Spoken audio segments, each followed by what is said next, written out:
Halo pemirsa Metro TV Lampung, kembali saya Nana Hasan menemani Anda selama 30 menit ke depan untuk membahas tajuk dan berita apa saja yang publish dan juga hits di 4 platform Lampung Post Group. Saat ini sudah bersama saya Muslan Basran, Kadip Pemberitaan Lampung Post. Tapi sebelum masuk untuk membahas tajuk kali ini, terlebih dahulu kita akan menyaksikan video editorial berikut ini.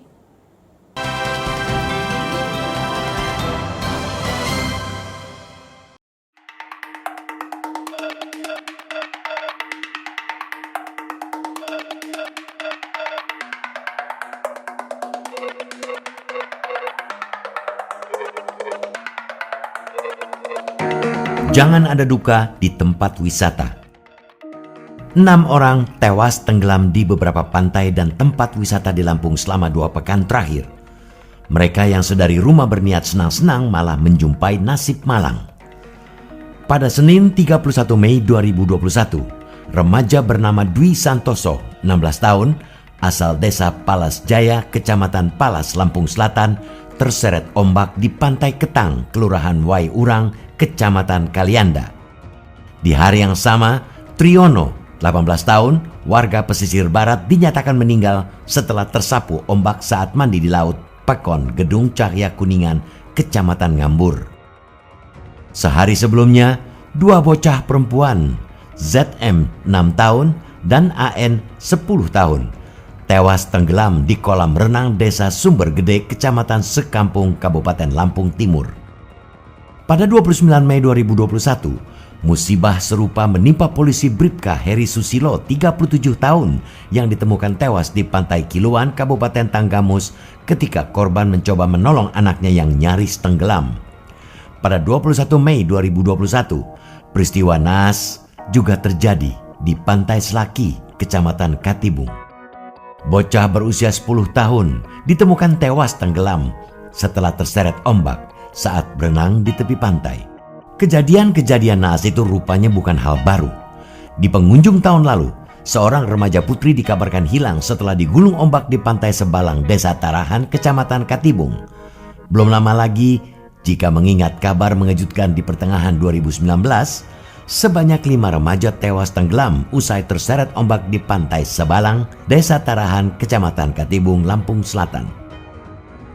Pengelola wisata, khususnya wisata pantai dan kolam renang yang menghadirkan risiko keselamatan bagi para wisatawan, sudah semestinya bersiaga dengan menyediakan lifeguard alias tim penjaga.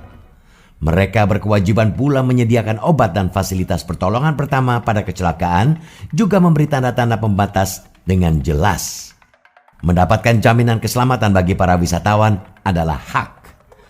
Secara eksplisit, aturan ini termaktub huruf C Undang-Undang Nomor 10 Tahun 2009 tentang Kepariwisataan.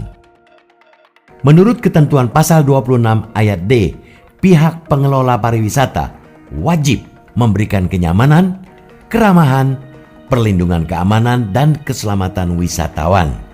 Aturan senada juga diberlakukan kepada Pemda.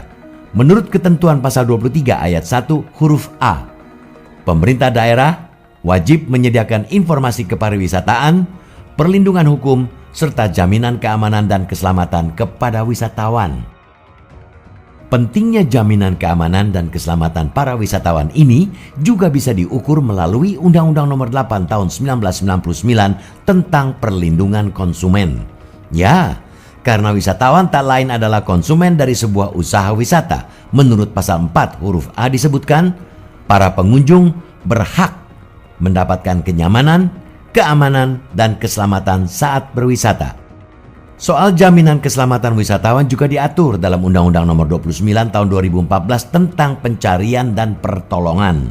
Disebutkan semua tempat wisata yang memiliki risiko musibah harus menyediakan layanan SAR. Artinya, pengelola wisata harus menyediakan sarana dan petugas khusus untuk memberikan perlindungan terhadap wisatawan ataupun pengunjung tempat rekreasi. Pun bagi pemerintah pusat, penerbitan sertifikat Cleanliness, Health, Safety, dan Environment Sustainability atau CHSE oleh Kementerian Pariwisata dan Ekonomi Kreatif untuk pengelola usaha sudah semestinya tidak hanya fokus pada penerapan protokol kesehatan penjagaan COVID-19. Lebih dari itu, jaminan keselamatan pengunjung secara keseluruhan harus dicek ulang. Bagi masyarakat luas, berwisata pun bukan melulu urusan murah untuk meraih kesenangan. Calon pengunjung harus teliti betul memilah mana tempat yang aman dan meragukan. Berwisata termasuk salah satu kebutuhan esensial, terlebih bagi masyarakat modern. Aktivitas semacam life balancing dari rutinitas keseharian yang dinilai membosankan juga harus dibarengi dengan pertimbangan keselamatan. Jangan sampai berangkat penuh suka, pulang membawa duka. Semua hak dan tanggung jawab keselamatan ada di kita.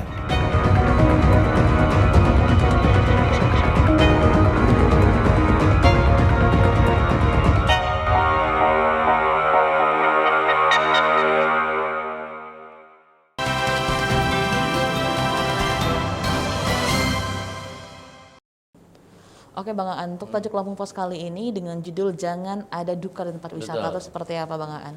Jadi selama 2 pekan terakhir ini ada insiden ya atau tragedi insiden maut di tempat wisata air, baik pantai maupun kolam renang itu ada kecelakaan yang menyebabkan kematian pengunjung wisatawannya itu.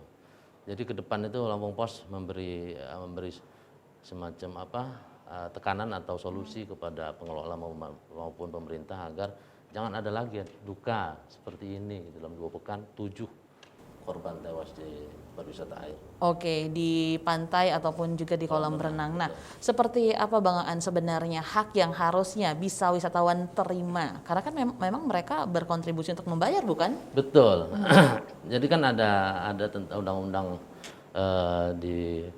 tentang wisata itu ya. Jadi ada beberapa hak dan kewajiban dari wisatawan maupun dari pengelola wisata. Jadi hak wisatawan itu satu, dia diberikan kenyamanan dan keselamatan gitu. Dan itu yang memberi itu adalah pengelola dari retribusi yang dibayarkan kepada pengelola itu gitu. Artinya mereka membayar itu bukan hanya sebagai untuk menyaksikan tempat atau berdiri atau menikmati tempat itu aja, tapi mereka juga memilih hak untuk menikmati kenyamanan, keselamatan gitu.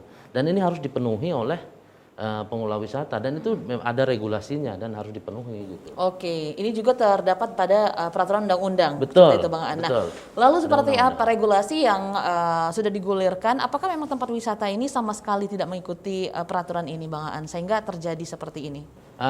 Seperti kalau di Lampung ya rata-rata ya. Ada beberapa tempat mungkin di luar Lampung ya, di Bali mungkin atau di Nusa Tenggara Barat itu yang memang internasional gitu. Cuman di Lampung ini belum terlihat ada misalnya fasilitas seperti lifeguard, pasukan orang yang khusus mengawasi untuk keselamatan wisatawan.